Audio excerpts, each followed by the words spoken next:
I'm Dusty Lots, and welcome to Lots Outdoor Adventures. In today's video, we're going to be talking about turning an ordinary deer rifle into a long-range gun. And today I am joined by my brother Derek and my son Ethan. We're going to shoot some rounds off today at 400 yards. The guns that we'll be demonstrating shooting today is a Remington Model 700 with 150 grain Winchester PowerPoint ammunition. Then we'll be shooting an AR-15 that I assembled with some Wolf grade ammunition. We're going to see if we can shoot out to 400 yards using minute of angle after zeroing our rifles in at 100. Minute of angle is a simple math equation using bullet trajectory and distance to calculate scope elevation and wind drift adjustments. The first thing you need to know is your bullet trajectory or bullet drop by using a ballistic calculator. The ballistic calculator that I use is free on gundata.org. By simply entering your bullet caliber and your bullet name, you can get an estimated bullet trajectory by clicking calculate. If you want more of a precise calculation, click on advanced options. By entering the correct information and clicking calculate, you will gather accurate information about your bullet trajectory and wind drift. Print out this information because you will need it later to calculate your minute of angle. Now to understand MOA a little bit better, think of your click value on your scope. Most scopes are a 1/4 inch per click at 100 yards, which means 4 clicks on your scope equal 1 minute. 1 minute at 100 yards would equal 1 inch. 1 minute at 200 yards would equal 2 inches. 300 is 3 inches, 400 is 4 inches, 1000 is 10 inches, 1 minute at 2000 yards would equal 20 inches. Now that we understand minute value, we can move on to the equation to convert bullet trajectory into scope clicks. Bullet drop or wind drift divided by minute value equals minute of angle times 4 equals scope clicks. So now we need to know the distance you want to shoot. Let's just say you want to shoot out to 400 yards. So we look at the ballistics chart, move down to 400 yards and find the bullet drop, which is 25 inches. So we take 25 divided by the minute value, which is 4 at 400 yards. 25 divided by 4 equals 6.25. The minute of angle at 400 yards is 6.25. We know that it takes 4 clicks to equal 1 minute, so we take 6.25 times 4 equals 25 clicks of elevation to shoot accurately at 400 yards. Now we are going to try to zero our rifles in. We're going to zero the 7 mag first at 100 yards, and then after I'm happy with the zero at 100, I'm going to use my minute of angle from my bullet trajectory, and I'm going to try to reach out to 400 by just using the clicks on my scope and to see how accurate I will be.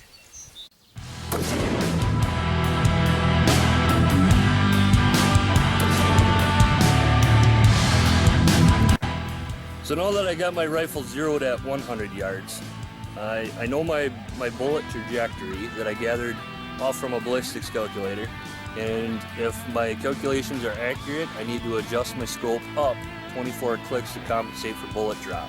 When you compensate for bullet drop, your line of sight aim, your barrel's actually going to start pointing up in the air a little bit. So your bullet's going to fly above line of sight, and then gravity's going to start pulling it down, and your bullet should land on target, downrange. So today we're going to try that to see if I can adjust up and hit on target at 400 yards.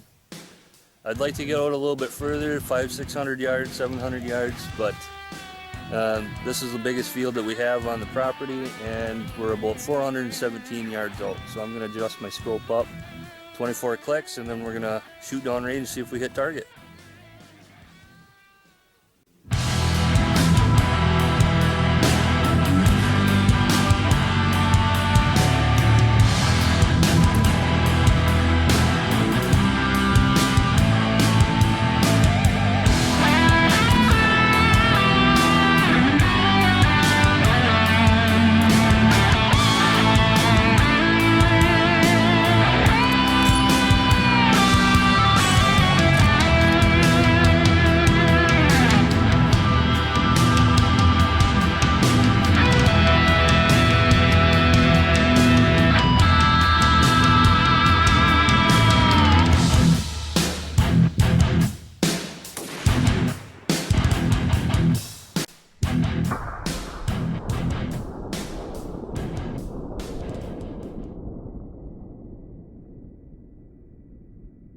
can see here, all we did was bump our scope up 24 clicks, and you can see that this target isn't not very big. It's probably, the whole board and everything is probably 2 feet tall and maybe 1.5 feet wide. And you can see that we have shot 5 times at this. I had 4 shots at it, my brother had 1.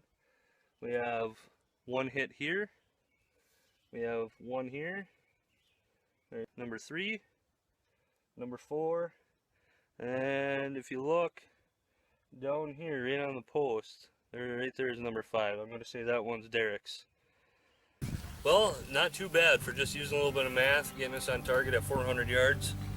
A little more time and a little more rounds, we should be able to dial this in and get everything on paper.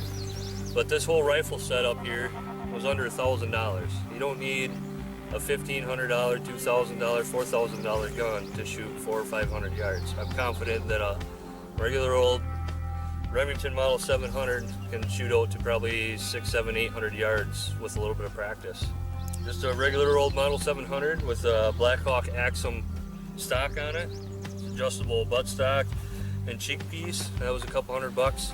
I got a really cheap $150 Bushnell Banner scope on it with regular crosshairs, no mil dot, no nothing. And we were able just to sight in at 100 yards and be able to use a little bit of math and then get on target out to 400. I'm confident if that would have been an animal out there, that all them shots that were taken, except for one that hit the post, would have been all kill shots. May not have been a heart shot, but it would have been at least a body shot. And I think we would have known the animal for sure. The AR-15, 16-inch barrel. I assembled this gun a couple years ago, still have under $1,000 into this rifle. This scope was just over $100. It's a BSA Suite 223. It's got our adjustable turrets on it, from 0 to 100 yards.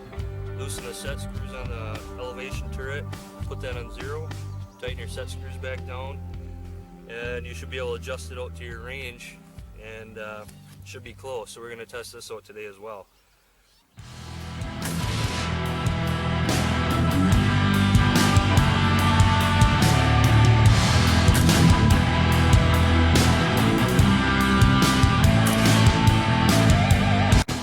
Last few shots were all in this grouping right here, so I believe that is going to be close enough at 100 yards.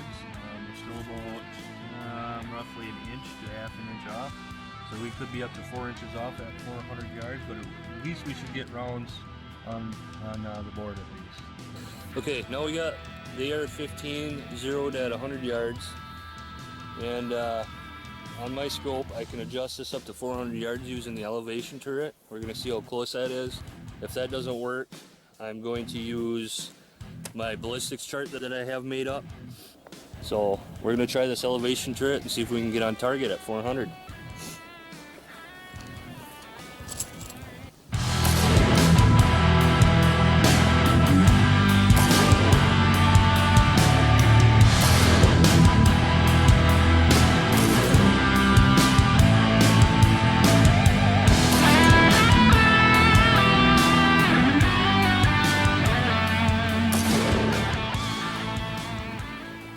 Checking the target after we shot 400 yards. We first zeroed the rifle at 100 yards. Then from there we turned the turret up to 400 yards. And then fired 30 rounds at the target. Ended up hitting the target once. And that was way down here in the right hand corner of the target. But we didn't account for wind. We got a 3 to 5 mile an hour crosswind, left hand crosswind out here. We didn't account for wind at all, so that could have been the reason.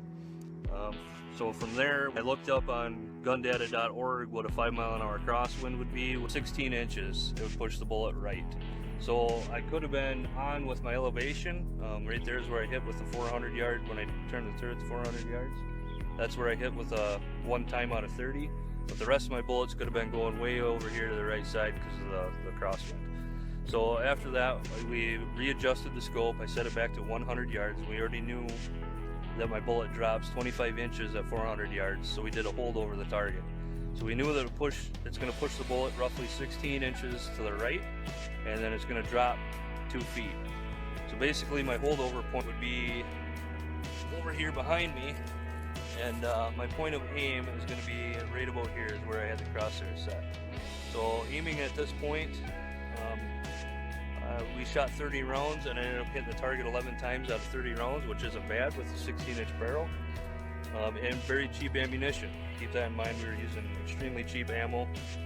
But I did hit it twice up here on the top of the target. One there. So it's 1, 2, 3, 4, 5, 6, 7, 8, 9, 10, 11 times. And I'm hitting the target 11 times out of 30 rounds, which is not bad for a 16-inch barrel, 223 at 400 yards. So thanks for watching, and if you haven't yet, please like and subscribe to our channel. Thanks for watching. Take care.